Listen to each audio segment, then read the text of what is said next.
type of people I'm most grateful for in life? Now, it's not the answer that you might think it would be. It's people that piss me the fuck off. I seem like a very calm, cool, collected, grounded, and like kind person, but I got a mean streak to me, and I get angry. But you know why I'm grateful for people who like really piss me off?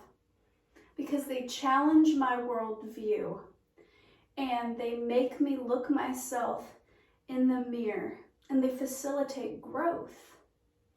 And that's what today's topic's gonna be for this video. Hi, if you're new here, my name is Samantha. This is Not Your Average Glow, a safe place where we come and we talk all things mental health and quite a bit of spirituality and tarot, because I'm a stern believer in holistic healing, and I believe that you can't have good mental health without also having a strong and healthy spiritual walk. I believe that everything's interconnected, and that if it wasn't for my spiritual growth, that I would not be where I'm at mentally, emotionally, or even physically. So, let's talk about growth. I've always been, I guess what like some would call like a rebellious spirit. Like I was a shithead of a teenager. I gave my parents hell. I always was kind of like a black sheep. Always had trouble kind of fitting in, and like struggled with finding my identity. And I was always challenging others' perspective on the world and who I am and what the world should be. This is gonna sound very like pick me girl, like, oh, I'm different, I'm not like other girls, but I swear, like, I don't mean it like that. I mean this, you know, from a more humbled place, but like I didn't fit in with the other girls. I was always attracted to like different styles of clothing, and I would like shop at the thrift store and like didn't necessarily wear what was trending, and you know, all that. I didn't have the same like political views as a lot of the people in our area do, and I didn't have all the same likes and interests as a lot of the people here did, and always kind of paved my own path, but I did so from a very timid place, because even though I had that more like rebellious spirit, I always wanted to be liked, and I always wanted to feel as if I belonged. Funny story. I actually once had a pastor, like a preacher, try to exorcise a demon from me. He said I had a spirit of rebellion on me, and he like laid hands on me, and he was like trying to pray away my spirit of rebellion, because like I always wanted to challenge other people's way of thinking. Like I was in debate in high school. Shout out Miss J, what's up girl, how you doing? I was like the cheerleader that was also in music theater. I was that girl who had a friend in every clique but didn't have like one core group of friends. I was just odd. I was I don't know, I guess it's, if you didn't know me, I guess I'd be a hard person to understand. And the truth of the matter is I didn't even understand myself. All I knew is that from day one, from as far back as I can remember, like my earliest childhood memories, I had always had the mindset of growth. I always had that growth mindset. I always said that I wanted to believe the things that I believed in because it's truly what I believed in and not just because it's what was taught to me.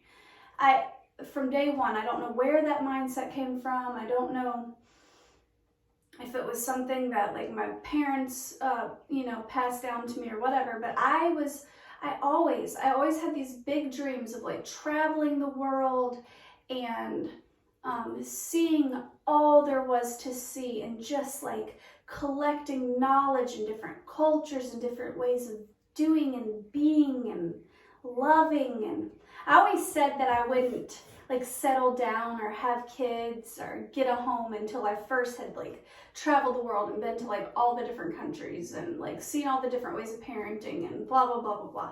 Because I knew at a very young age that I was not satisfied with the life that my family had created for me. Now, I was grateful for the life that they had given me. I had a pretty good upbringing. I had, some bad things happen, but, we were like middle-class Americans, always had a roof over our head, always had food on the table. My parents did good by me. So I was grateful for the life they gave me, but it never truly felt like I fitted. It always felt like I was the black sheep.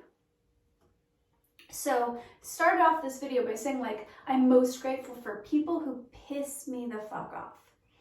Because like, they challenged my worldview.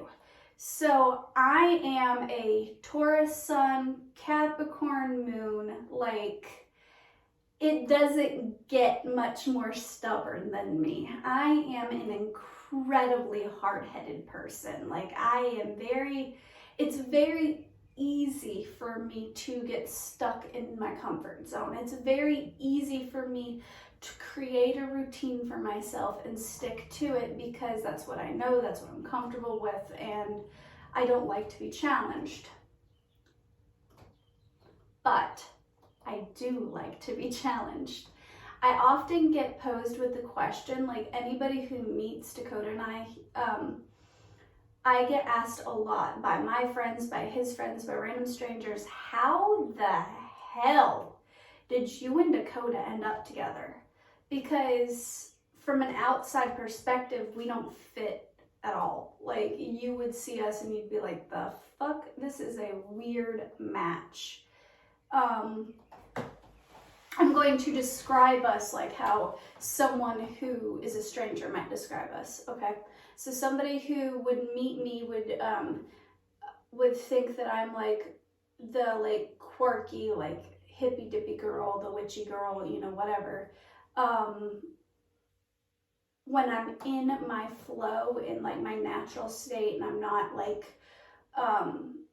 consumed by like my to-do list, like the things that I would do for fun would be like going on hikes and backpacking or like having my nose in a book and reading or whatever. When I was little, the only careers I even like tossed around the ideas with was at one point I wanted to be a librarian. At another point, I wanted to be a therapist. At another point, I wanted to be a Victoria's Secret model, which was an odd one. At another point, I wanted to just like live a nomadic lifestyle and like literally like make like jewelry and pottery and what have you, and just like sell art as a means to like financial, like getting the things that you need. And then like a lot of people who meet me would assume that I was like more of a city girl. Like a lot of people who meet me like tell me all the time, oh my God, you should like live in New York, or you should live in like LA or whatever, because you meet me and that's just more my vibe, I have more like democratic political beliefs. I'm more spiritual rather than religious. I just, that's me in a nutshell from like a surface level. Like that's who who you would see when you first meet me. And then Dakota is small town country guy, very conservative Republican. You know, like he's not like gung-ho about church, but like when he does find like a church he's comfortable with, he is like way more comfortable in like a very traditional, like small like Baptist church, like very, very traditional. Let's put it this way. He has a giant Trump 2020 flag hanging up in the shop, and every time I see it, I just like, we are polar opposites. I don't think I've ever seen him pick up a book and read it. His idea of fun is like going fishing or like hitting a mud hole on a four-wheeler, or like he's just a small town country guy.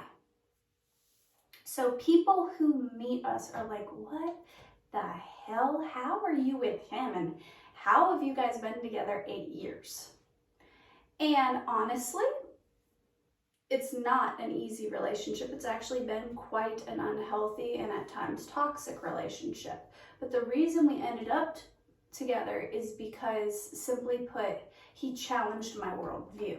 He made me think in a different way.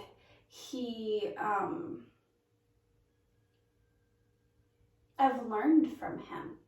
And I guess there's a word for it, and it's left me. I can't think of it right off the top of my head, but there's a word for people who, in order to have like a romantic relationship, they also have to have like mental stimulation. I'm very much so that person. Like, I very much so fall in love with people that I can have like deep, meaningful conversations with, people who can teach me something, people who I grow and evolve from. So when I met him, oh my God, I hated him. He pissed me off more than any person ever pissed me off before, because like I seen him as like this dumb redneck, and like he was very stuck in his ways. I was very stuck in my ways. We definitely didn't start off like, oh my God, you're so hot, I love you so much, all like gooey and romantic. It very much so started off as like, I guess like banter, like we challenged each other.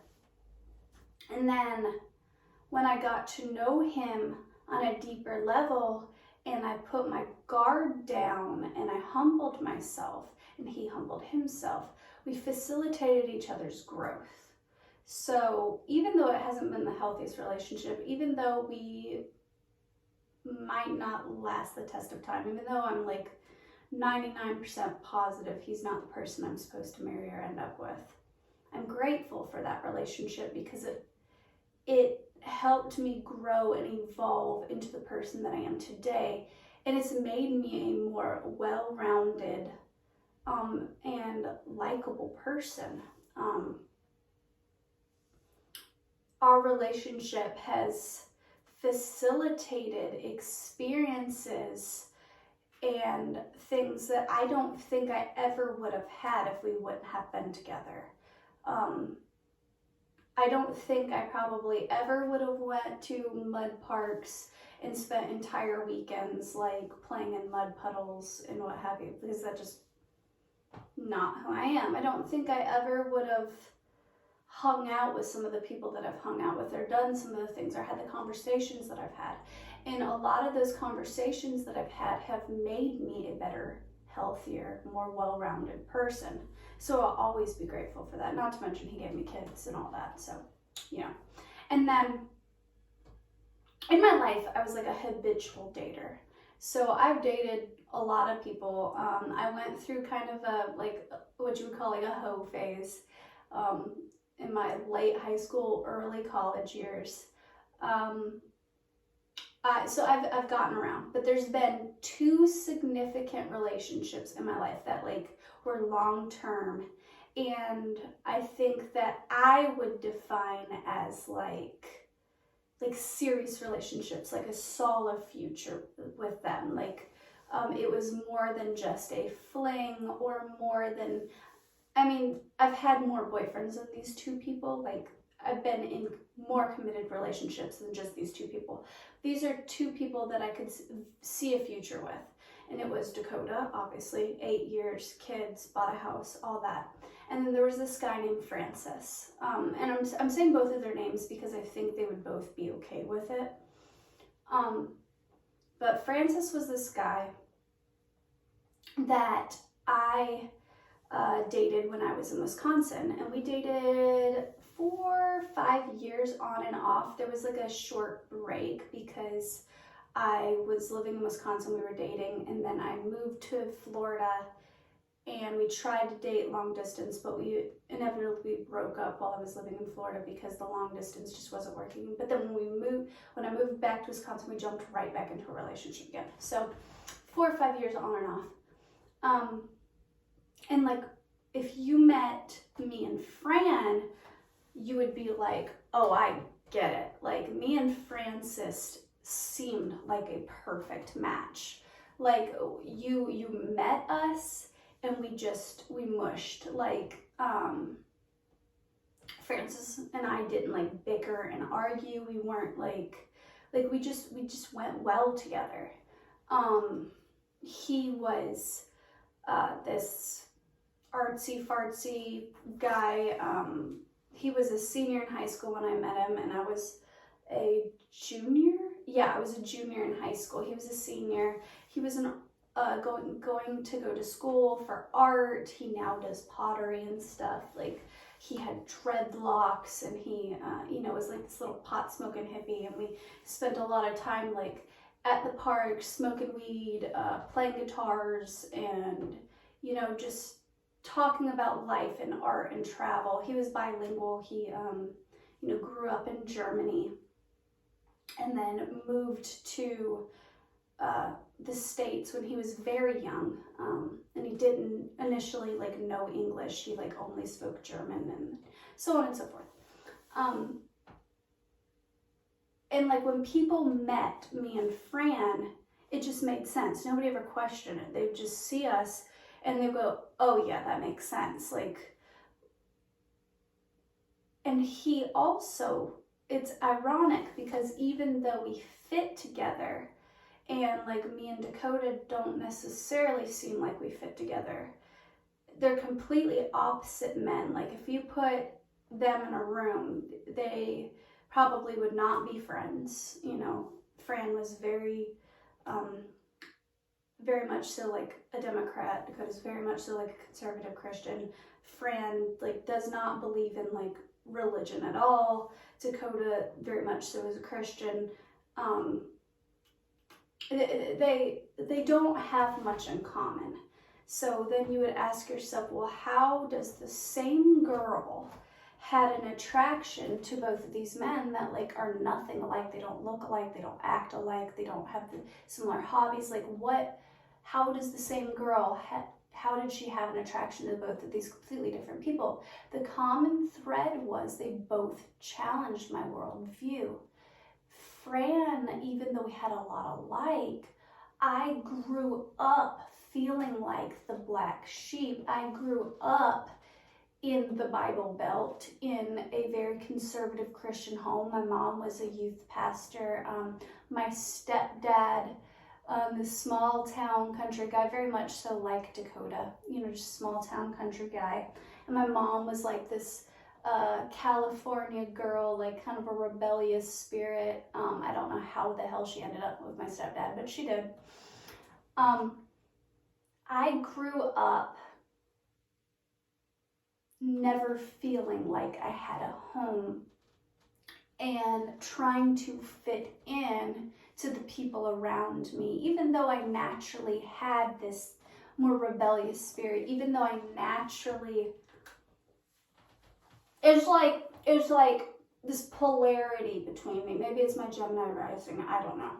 But like, there's always this polarity. It's like, I didn't want to fit in because it didn't feel natural. It didn't feel authentic to who I was. But at the same time, I wanted to please others, and I wanted to fit in and feel at home. So it's like I'd rebel a little bit and then I'd pull back, and then I would like show my real self, and then I'd pull back because it didn't seem like people would accept me for who I was, and so on and so forth. This is constant like give and pull with me, like growing up in my adolescent years. And then I went to Wisconsin, and I found people I truly fit in with. And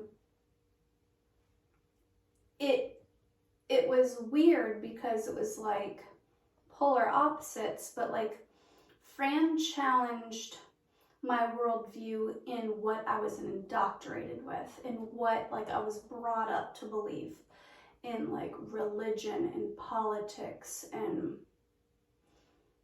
like he would push me out of my comfort zone and try to chip away at all the things that like my parents and my upbringing and all that like had bestowed upon me. He allowed me to dream of a different life, a life that was more authentic to who I really was.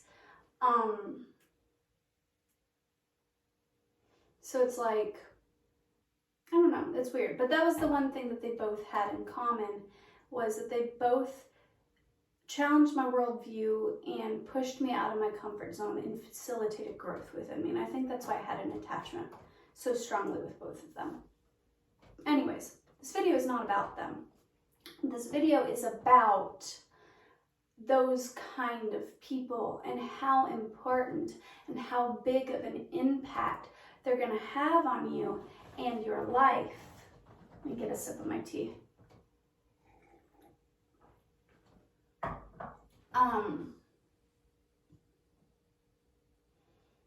This is not an original phrase. I've actually heard it, you know, a lot of places with a lot of people. A lot of people describe it in different ways, but like, you are the author of your own life. Like, your life here on earth is your story. It's your book, right? I have 2 daughters biologically, and then another daughter and another son with Dakota. They're my bonus babies. But biologically, I have 2 kids. One is 2, one is 5. And there's this show on Netflix called like Charlie's Color something, or the girls call it Charlie Colors. But it's this little cartoon, and it's this little guy. He's made up of like shapes, and he tells stories, and he makes pictures out of different shapes. It's like a little educational children's show. Well, in every episode, he's telling this story, and then something goes wrong, and he poses the question, is this how our story ends? Every time. And then he goes, no, and then he rewrites his own ending to the story. And I was thinking about that, and I've always struggled with my mental health. I've always struggled with depression and anxiety, and just feeling like an outcast, and feeling like I'd been living a life written by other people. But then there's great writers and great influencers and great minds out there that have reminded me that I'm the author of my own story.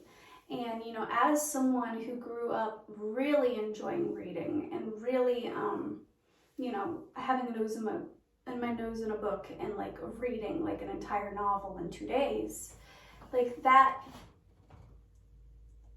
little reminder that I'm the author of my own story always brought me back to myself. And a lot of people have asked me, you know, when I was suicidal or depressed or whatever, how have I stayed so strong? I get that question a lot now that I have this channel. How did I stay so strong? And it's funny because it was always that like little, like, you know, cartoon character or whatever, like, is this how your story ends? And it would be like, I would be in a dark place where it would be easier to just, you know, just end my life or just whatever, you know, like I would be in that mindset of like, maybe it'd just be easier if I just ended it all, you know, whatever.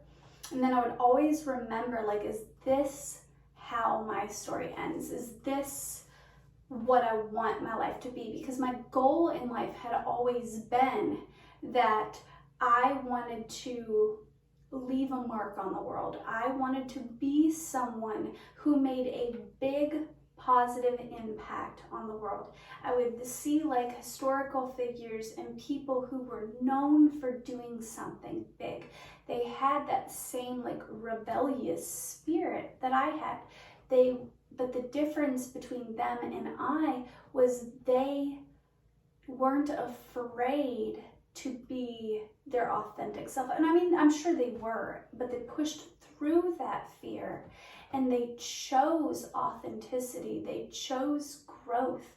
They chose novel experience, which means like they put themselves out of their comfort zone and they tried new things. And when I think about like my life as a book, I think of how thus far I've, for the most part, allowed other people to write my book, and I don't like that. I want to be the main character and the author. My favorite main characters were people that had like a lot of character development. Like they started off the book as one person, and then they, by the end of the book or the series or whatever, they're completely different people. This also applies to like TV shows. So like I like Grey's Anatomy. I know, typical white girl, okay? But I like Grey's Anatomy. My favorite character in all of Grey's Anatomy is Alex Karev. The character development from season 1 to season 9 is like a completely different person. And I always loved that about him. I love Alex Karev. They did him dirty in the latest season. I won't spoil it for you, but it's like they underdid all of his character development. They got a different writer and it was just not good. Anyways, but those are the best stories, in my opinion, are the ones where like the people grew and evolved and they changed and they learned something. And that's what this channel is all about. It's about mental, emotional growth, which comes from spiritual growth. And you can't have that spiritual growth without getting out of your comfort zone, having novel experiences, meeting people that challenge your worldview. So it's important to find your soul family and people where you belong and people where you can be your true and authentic and real self with, because when you push yourself out of your comfort zone, you have to be able to come back to center and ground and reflect and sit with it, lean into that discomfort and learn from it. So you need to have a safe space and safe people that understand you, accept you for who you are, and you can be comfortable to be the real, authentic you with. But it's also important to be open to new experiences that might challenge you, that might make you uncomfortable. People, conversations. Now, I'm not talking about welcoming in like toxic, narcissistic, abusive people into your life. Yes, you can learn from them. Yes, they will challenge your worldview and you might grow from that experience, but take it from a girl who's been there, done that. Everything in life can be a lesson and it can help you grow and evolve, but you don't have to do that in order to grow. I'm talking about like people that you can have a healthy discussion with. Like say you are conservative Republican, you can sit down and have a healthy discussion and debate with somebody who is more Democratic or whatever. And you can sit there and talk about your ideologies, and or like you could travel and say you've always been in like a small country town and you get accepted into, an art school in like New York or something, and then you're like thrown into the chaos and the different ways of living and being, and you're used to like, walking over to your neighbor and asking for a cup of sugar or whatever because you're from the small country town, and they're like, the fuck are you? Don't go knocking on my door, There's different ways of living and being, but when you might have prejudice or like your own worldview or expectation of what it would be like to be there, but you don't really know until you've immersed yourself in it, and you can grow from those experiences. So Sorrel, she's a YouTuber, she made a video the other day about how she's reinventing herself and how she's, you know, at a place where like the identity that she's created there for herself and her career and what have you no longer seems right, no longer fits with who she feels that she is now, because she's, you know, focused a large portion of her attention on spiritual growth. And I'm telling you, when you focus on your spiritual growth, finances, all that evolves too. Like, it's insane. That's what this channel is all about. It's so important to focus on your spiritual growth and development. She's reinventing herself, and she did this little exercise where she, you know, she rated different aspects of her life from 1 to 10, you know, like how satisfied is she with these areas of her life. And she broke it up into like finances and career and spirituality and like social life and so on and so forth, whatever. And then it helped her to organize her thoughts and to see what areas of her life that she wants to focus her attention on so she can grow. I commend her for that. That is incredible. That is awesome. Good job, Sorrel.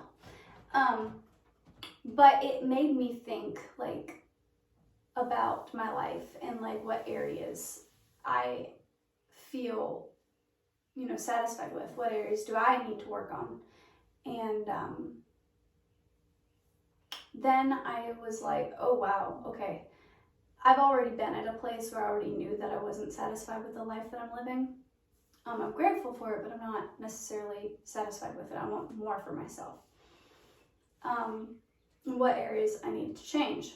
So then I sat down and I have a bucket list, but I've been adding to it over time.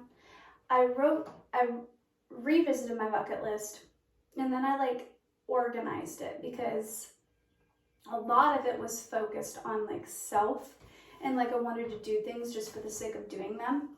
And then some of them were like I wanted to do them because it's like things that people just do, like you know, travel vloggers go to these places and these places, so obviously I want to see those places too, you know, things like that. And then I was like thinking about how, like, what do I want to do if I'm the author of my own life and I get to write my next chapters? Like, what's the why behind these things? And if I don't have a good, strong why, let's cross those things off and make room for things that I have a purpose behind, like things that I'm deeply passionate about. Like, why do I want to do these things? And then I asked myself, you know, is there things on this list that I need to add, like some fears that I need to conquer, or like, you know, things that, like, what things could I add to my bucket list that would help facilitate growth and make me a better person, and rewrite my story in a way where if I was to, you know, like my life was to come to an end soon, I would be happy and I'd be satisfied with it. So I started, you know, writing, like reorganizes and basically rewriting my bucket list.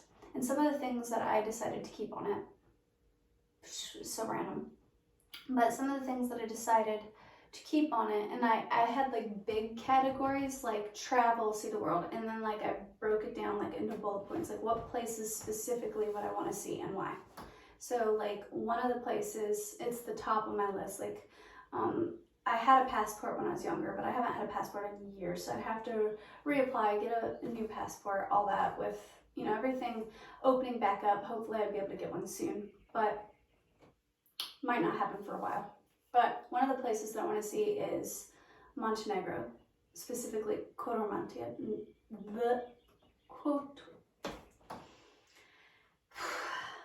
Sometimes I stumble over my own words, but Kodor, Montenegro, because it's where my Papa Nano, Nenad Mikunovic, was from.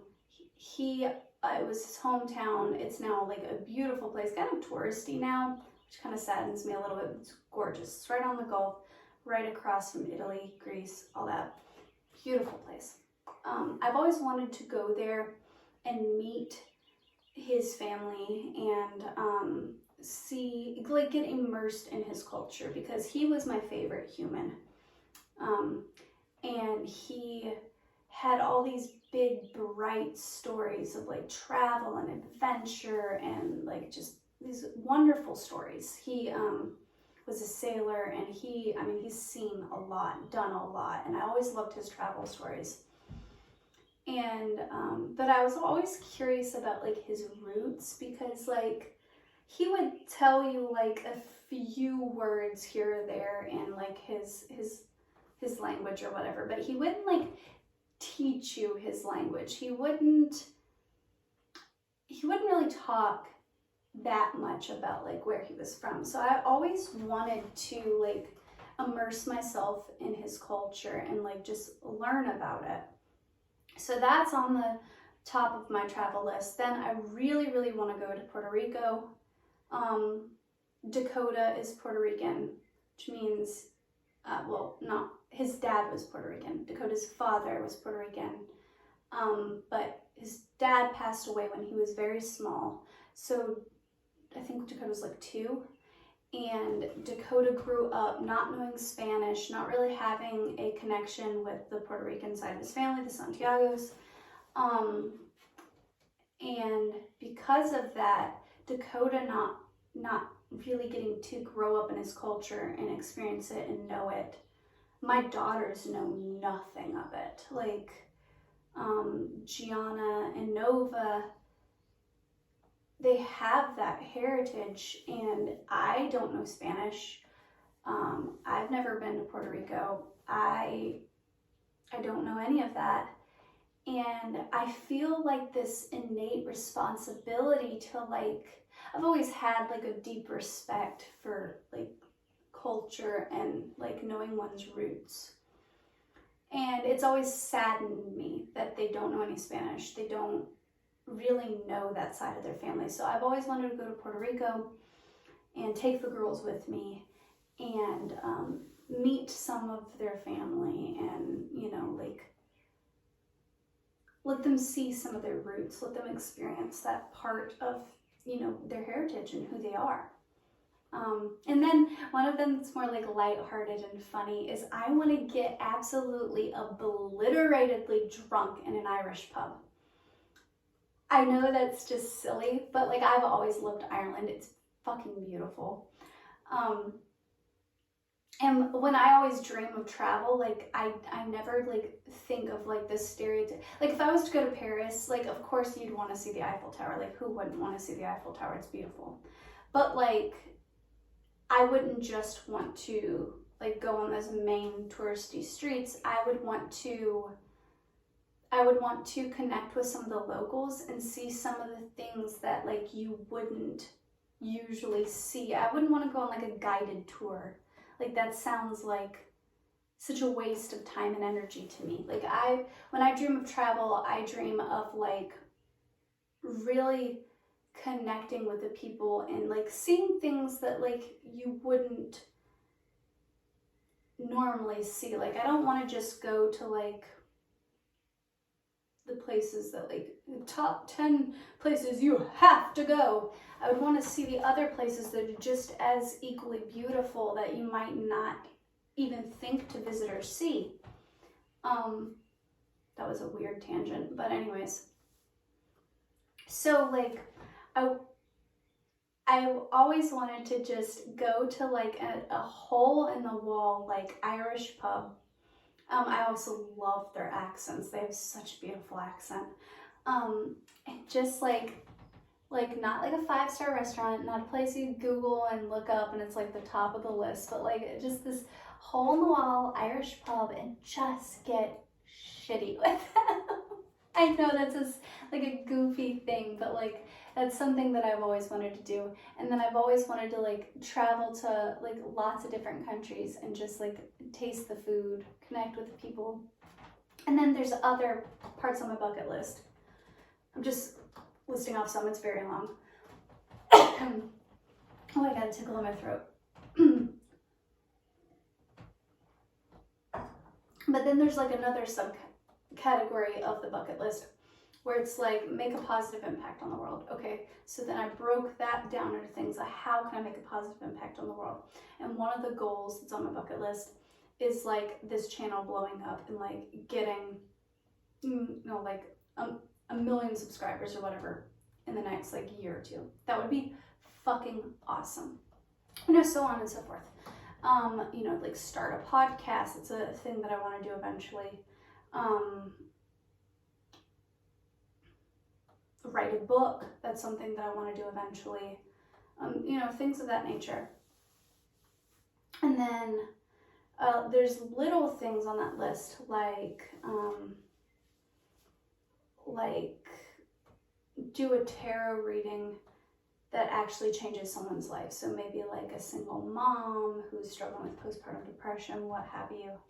And like I give her a reading that actually facilitates growth and healing and helps her in some small way. Things like that. And then there's other things on my list, like career goals and things of that nature. So anyways, I wrote all this stuff down because I'm trying to write the next chapter of my life because I'm not satisfied with where I'm at now. And it's like, okay, is this where you want your story to end? Absolutely fucking not. Like, I am so stuck in my comfort zone and I'm so stuck in my ways. And like, I've been living my life according to fear, like, and stubbornness and comfort. Like, I have a very privileged life. It's a beautiful one, but it's too comfortable. And like, I'm inviting people. So if you're watching this and like, you can help me like cross some things off my bucket list. Like, another category of my bucket list that I absolutely hate is like fears that I want to like tackle. Like, I'm terrified of heights, so I want to go skydiving. I don't want to go skydiving, but I want to go skydiving. The ocean, like deep in the ocean, like not off the coast. I can like go in the ocean like shoulder deep. That doesn't bother me at all. I live in Florida. But like deep in the ocean or like water in general where you can't see the bottom and you don't know what's underneath you terrifies the shit out of me. I was that girl in like elementary school and middle school that had like this irrational fear of like swimming in the deep end of the pool because I was scared like a great white shark was gonna come and eat me. So like the idea of like swimming in the ocean or like snorkeling or scuba diving, why? I cannot wrap my head around that. Like people who are like addicted to snorkeling or scuba diving, I'm like, why? Why would you want to do that? Like, I get that it might be pretty down there, but there's also like sharks and like squids and things down there. Like NASA, like conspiracy theories, but like I believe that NASA like no longer like explores the ocean because they found some shit that they weren't cool with. The ocean scares me. So like one of the things I want to do is tackle that fear and like go snorkeling or swimming with sharks or something like that. I don't want to do it, but I want to do it. I want to cross it off my bucket list. Probably a one and done type situation. Things like that. Like do a TED talk. Because even though like one of my giftings that the universe has given me is, speaking, I'm a pretty good speaker. I also am terrified of judgment and like what other people think and blah, blah, blah. And like I get really bad social anxiety. So like doing some sort of public speaking scares me. One of the things that I had on my bucket list that I recently crossed off was karaoke. I like to sing, but I don't like singing in front of people. I recently conquered that fear and did some karaoke, and it went terrible the first time. Like I completely and totally choked, but then I forced myself to do it again. And it went better the second time. So just like little things like that, like proving to myself that I am the author of my own story. I can push myself out of my comfort zone. I can grow because I don't want my book to be boring. And I think that's why I'm no longer satisfied with my life. I think that's why I'm no longer satisfied with my relationship. I'm no longer satisfied with my home life, with my parenting style, with any of that, is because I've gotten too comfortable. I've gotten bored. I have to be stimulated. I have to keep growing and evolving. I've always had that mindset, and I think I always will.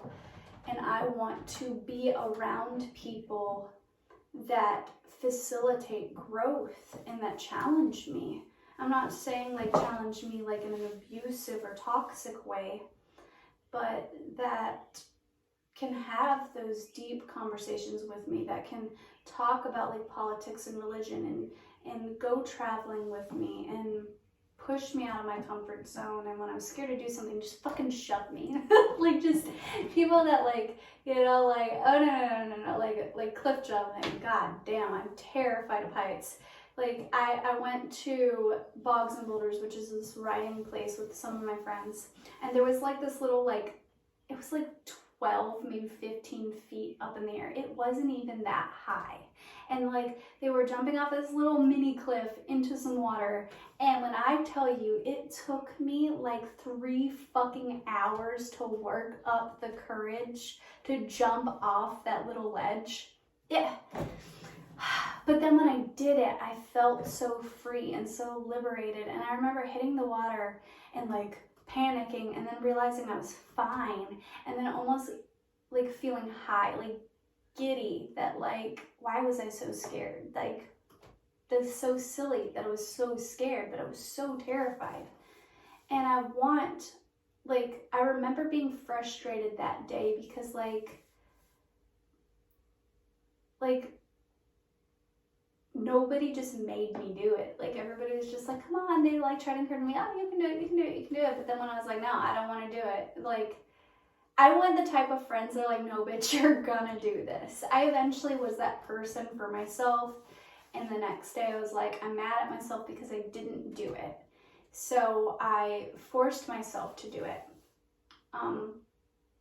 But I want more yes friends. I want more people who can push me out of my comfort zone and help me to grow. I read this thing recently, and I feel god awful that I can't remember where I read it or like what the source is for it. But I read this thing the other day, or maybe I didn't read it. Maybe it was in a tarot reading. It was Chloe Taylor. She's a tarot reader. She's this cute little redhead. I love her. That's who it was. Okay, so Chloe Taylor said in a tarot reading, she said that simplify your why. Like, when you want to facilitate growth and you want to better yourself and learn and whatever, she's like, ask yourself, you know, like, because you should not say yes to everything. So like, even though you want to grow, you want to push yourself out of your comfort zone, there's some things that like you shouldn't do because they're dangerous or whatever. She said, if you're trying to figure out whether you should say yes to a new opportunity, like a business thing or like an adventure or whatever, simplify your why, because often we let fear stop us from doing the things that we actually want to do. So she said, for example, if your gut instinct, like the first initial instinct is, I want to do this, but, take away all the but and do it. But if the gut instinct is, I don't want to do this, but, then don't do it. Like, if you want to do something, like your intuition, that gut instinct, the first instinct is like, I want to go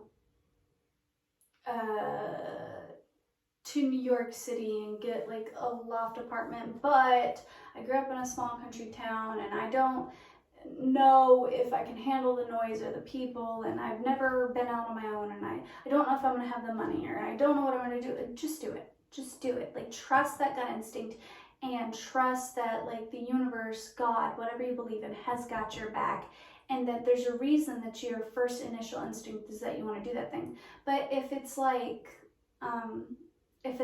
somebody's like,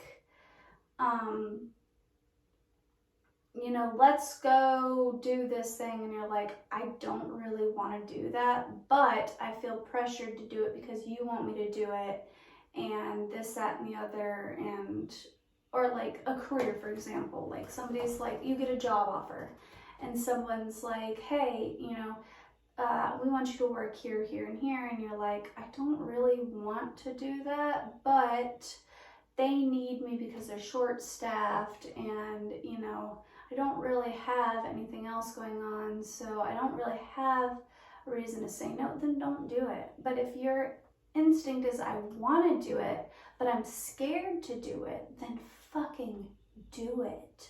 Because what's on the other side of fear is knowledge, it's growth, it's love, it's a new experience. And I think sometimes we stop ourselves from those novel experiences because of fear. Like, we stop ourselves from growth, from evolving, because we get stuck in our comfort zone. And that's why I love Yes Theories. Go check them out. They're fucking amazing.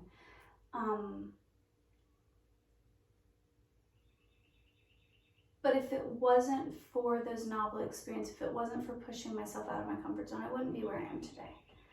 And I want to keep that. I want to keep growing and keep evolving and keep challenging myself. And I want to be surrounded by others who do the same.